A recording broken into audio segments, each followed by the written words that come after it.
Hey everybody, and welcome to Let's Look at Recovery, Search and Rescue Simulation. Ever since I covered Airport Simulator 2014, there has been demand for me to cover other simulators, and they just keep coming out on Steam. I'm not sure if these are all coming out from the same company, but they certainly all have that same simulator font. This is Recovery, Search and Rescue. Rather than driving airport ground crew vehicles in a slightly simmy setting, we are basically a park ranger who is tasked with doing hide and seek and lost and found type stuff. It conjures images of like Sylvester Stallone and Cliffhanger or something like that, right? You know, you're rescuing people that get stuck on mountains or break their legs when they're in the park. No such luck so far, maybe a little later in the game. But about 45 minutes into Recovery, Search and Rescue Simulation so far. That's about enough to know that I'll probably never play it again. Let's get started! Okay, so I am Ranger Danger. Ignore this 30 minutes time because I think it ignores the amount of time that I've spent looking at my map at the pause menu trying to figure out how to play the fucking game and just generally being baffled by the number of missions that I've had to repeat here. So let's start with the easiest mission. Actually, you know what? I'm debating here. Let's start with the mission 4. I've only been able to complete 3 missions, and I'll explain why that is once we get in here. Luckily, the game is nice enough to just let you continue going through the missions over and over and over if you end up fucking them up. We're going to start with mission 4. It's called No Time Like the Present. Now, I'll read this out here. Ranger, I've got a lady here who has lost a pocket watch, but it's not just any pocket watch. It belonged to her great-great-grandfather. Apparently, he traveled through this area before it was a national park. He even served in the garrison that was stationed at the old fort. She hoped to one day pass the watch on to her children, just as it was passed on to her, but now all hope is lost. There are 2 things I can't stand, Ranger: a precious family heirloom gone missing, and a lady in tears. Get out there and find that pocket watch. So I'm playing as Ranger Danger. The thing that I find most arbitrary about this game as I get on my bicycle here is the time limit. I can look at my map and see roughly where I need to go. By the way, if you have a mission in this game, try not to crash into trees. That's how Sonny Bono got killed. If you have a mission that actually gives you an indicator of where to go on your map, you are blessed. Take that mission, skip all the rest. A lot of them are like, hey, I left some garbage around. Can you go find it for me? And I'm like, you know what? No. Let's let the wind carry it away. So I'm on my bike and, we have this arbitrary 7-minute long time limit. It's like this lady's like, oh my god, I lost my family heirloom. It's precious. It's priceless. It can never be replaced. If Antiques Roadshow here, they would probably appraise it for tens of thousands of dollars. Well, okay, man, we'll get out there and look for it for you. You know, it might take 3 or 4 hours. Oh, no, I have an appointment. I have reservations at McDonald's. I have to be there within 7 minutes. So we only have 7 minutes. With which to actually get this heirloom, and I don't want to, oh my god, I'm not even touching the mouse. I don't know why my speed wobble was happening there. Physics, I guess. I'm going to spoil it for you. We're not going to complete this mission, and the reason we're not going to complete this mission is going to become abundantly clear as you realize, hey, we're slowing down. Keep in mind, this mission had a 1 minute and 25 second duration so far. Apparently, the main struggle in this game is not the struggle to find... Yeah, see, I just lost the mission basically because I got too tired. It's not the struggle to find these things that are lost. It's the struggle to actually get your park ranger there when he has, like, woefully inadequate physical fitness, which seems like a weird career choice for this man then. So, the meter on the top left, I'm actually going to, like, pull up my pause menu. Good. Just so the timer doesn't go down because that's actually very important. The meter on the top left might look like visibility, this one with the eye on it. For whatever reason, that's actually how tired you are, and I think this one on the right might be like how scared or like the adrenaline that you have, because there are crocodiles and bears and stuff and snakes that you can encounter. But it's exceptionally important, if you ever want to complete these missions, to actually buy energy bars. And seriously, the EBPM consumption in this game is massive. Energy bars per minute. Probably 1 energy bar per minute you need, and you know, each one gives you a little bit more or less, it gives you a variable amount of reprieve, I guess, from your own tiredness. I'm gonna buy, my backpack can hold 4 things, so I'm gonna buy 2 megas and 2 standards, and then we're gonna get going. So I wanted to fail that mission for the first time, just to explain to you. By the way, this is covered in the tutorial in the most basic of ways. Basically, the guy goes, hey, if you get tired, eat an energy bar. We sell them here at the shop. And I'm like, okay, that makes a lot of sense. I didn't realize, you know, the first couple of times that I failed missions, like, oh, my guy is actually tired from pedaling his bicycle for 45 seconds. That's crazy to me. Again, whenever a game has simulator in its title, I kind of hold it to a little bit of a higher standard of realism. I was a pudgy kid, and I could still, you know, I lived in the country. I biked everywhere. I could, you know, bike for 3 or 4 kilometers without getting too sweaty. Probably smelled pretty bad, but still, I could get there. But here, you know, my guy's already reached these, like, been pedaling this bike for maybe 50 seconds, and he's already halfway to being like, literally, they have to send the search and rescue helicopters out here. What I am, hypothesizing is actually happening in Search and Rescue Simulator 2013 is that we have been kidnapped by like a Jigsaw type character, like from Saw. Hold on, I gotta eat an energy bar here, otherwise we're gonna slow down too much. We've been kidnapped by like a Saw type character, and systematically he's like kept us bedridden, so we're fatigued. And this is like our escape attempt, but Jigsaw doesn't really want us to die. He just wants us to buy energy bars. He has like a lot of stock in an energy bar corporation. I don't know how it happened. It went public, but things went bad. I've kind of gone a little off course here. And now he's like, I gotta sell these energy bars. Like, I gotta hawk them. So this is how he's done it. He's kidnapped people and made them weak, so they need energy bars more often. And to his credit, it's working out pretty well so far. Also, I hope you're enjoying the beautiful sound effects and background music endemic to Search and Rescue Simulator. There will be a little bit of background music once we get to the weird Civil War era fort that we're about to go look for this pocket watch in. But apart from that, largely just the title screen is like maybe even a song that's lifted from Hans Zimmer's soundtrack for Inception. And apart from that, just basically silence. The bike makes some noise sometimes. Okay, so here we are. This is where we are going to look for this lady's grandfather's pocket watch. Should point out this is $12 on Steam, by the way. So let's do it. I want to do like a sweet turn here when we get into the Civil War fort. Like, okay, the abolitionists have arrived. Now, we have 4.5 minutes. I'm just going to take a look at the scenery out here. You can see there's some weird boars or, some kind of... We're in, like, Black Forest. This is Black Forest ham right here. I don't know if we're actually in Black Forest, but this game strikes me as decidedly German. And now begins the second phase of Search and Rescue Simulator 2014. Sorry, it's Recovery Search and Rescue Simulator. I don't believe it has 2014 because this is meant to serve as the definitive edition for years. So, the first phase, obviously just locomoting to wherever you need to go, usually by way of the bicycle, sometimes by running, and you are going to need a pocket full of energy bars if you're going to run to a location. Phase 2, look for things on the ground and avoid red herrings. So we're looking for a pocket watch. Here is like, a puffer for someone with asthma. Ranger, that lady ain't having trouble breathing. Find that watch. All right, I guess, hey, boss, I found some medicine out here in the middle of the park. Should I bring it back in case someone, maybe might die if they don't have it? Nah, just leave it out there. We're looking for a pocket watch. Keep your eyes on the prize, kid. All right, now we have like a bracelet here. If I can click on this. Spoilers, I've done this before. Bracelet, they fucked this one up real bad because you got to actually click on the bracelet. You can't click on the empty space in the middle, which comprises the vast majority of its existence. What a beautiful bracelet. No doubt a cherished piece of history, but I don't hear no tickin' or talkin', Ranger. Well, let's see what we got over here. It's a shoe. These boots sure are old. Maybe old enough to belong to someone stationed here once upon a time. Keep looking. You found a Civil War boot? Take it back, man. Talk to Antiques Roadshow or eBay or something. Okay, but I recall... Tomo, it's okay. It'll be done soon.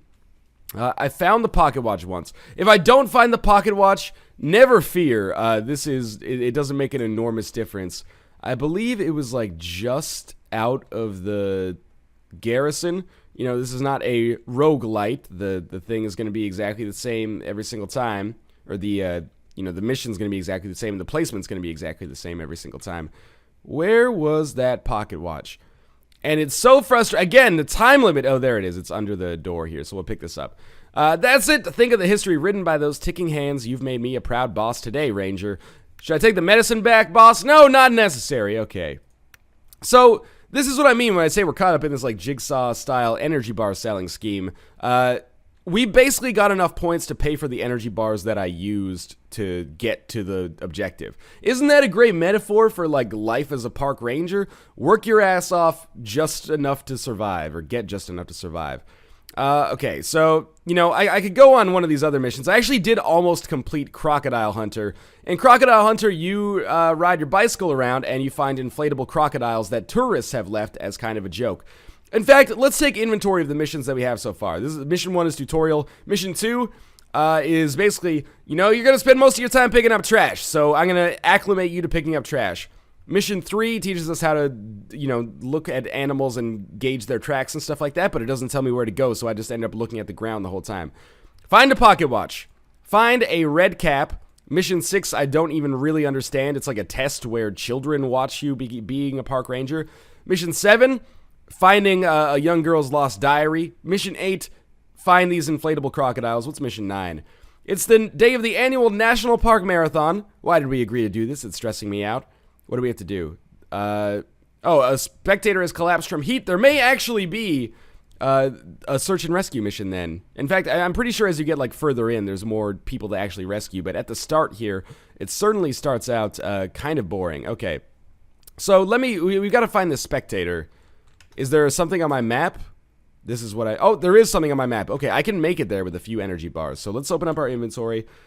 There's other things we can buy in the shop, by the way. We can, like, binoculars and snake spray. We'll probably need to buy a medical kit. The game doesn't tell you what you need, which is kind of good, I think, in its own way, but still, I wish I had maybe more. I could buy a backpack, but actually I can't buy a backpack because I never get enough money to upgrade. I already have a medium backpack. So I've got this medical kit. Maybe this will help us with the marathon runner here. So he is going to be in this general direction. So again, we begin with phase 1 of Recovery Search and Rescue Simulator.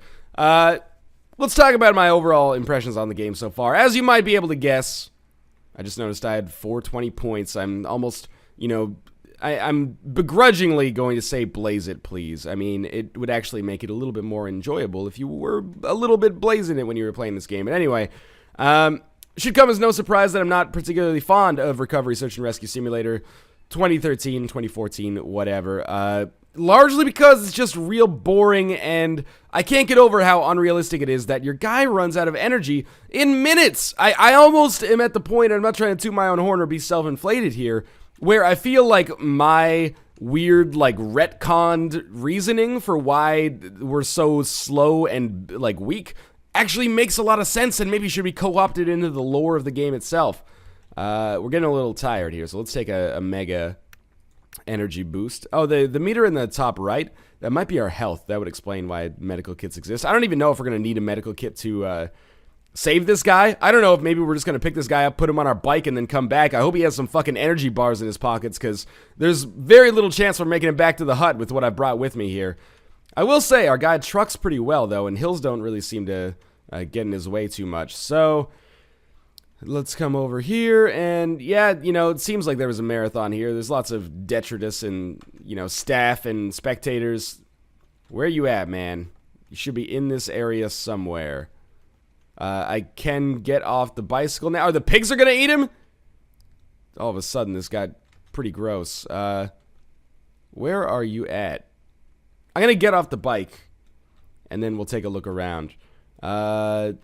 You'd think that maybe he could, like, cry out to me or something like that. I don't know. We'll cross the bridge. I actually did not know that the bridges were functional. This is the first time I've ever used them in the game. I did bike across a river once to get an inflatable crocodile, but that's neither here nor there, I suppose. Also, if you have bad eyes or you're bad at searching for things, fuck off, basically. This is a real hassle in that case. What this game strikes me as is like a, honey, do you know where I put my keys simulator? Like, that's the most that I've gotten out of the game so far, has been like, I lost something in the park. Can you go find it for me? Oh, where'd you have it last? Somewhere within, like, this 1 kilometer radius. We need to eat some more energy bars, unfortunately. Yeah, so it's been a really frustrating time so far. It's almost like a really circuitous hidden object game. Maybe when you actually gain the ability to rescue people, which is what I'm trying to do right now, you get a little bit more, is he trapped under this fucking rock? Are you kidding me? Or is that just like a... That's him! How did you get trapped under the rock? It was a marathon! Are you serious here? Do you see this? No wonder it was hard for me to find him. Okay, yeah, we'll click on him, obviously. A fallen spectator. You think she would have brought a drink with her in this heat? What is the people forgetting to drink on hot days? Call in an evac ranger. Okay, I guess that's already been done. Oh, here we go. We got to find more spectators now. They are marked on our map, at least. Oh, I did not bring enough energy bars for this. Maybe it was a collapsed spectator instead of a collapsed runner, but still. Okay, so we're going to cross this bridge when we come to it, which is right now. Bike physics pretty wonky, but we're really traveling here. I really should have purchased some more energy bars, because we are going to die out here, and then they're going to need to send someone to rescue us. The game is just, and this is a very derisive way to put it, but kind of devoid of life. Compared to Airport Simulator 2014, it actually is, it's a masterpiece. It's a must-buy simulator relative to the worst simulator I've ever played. That being said, it's still not very good.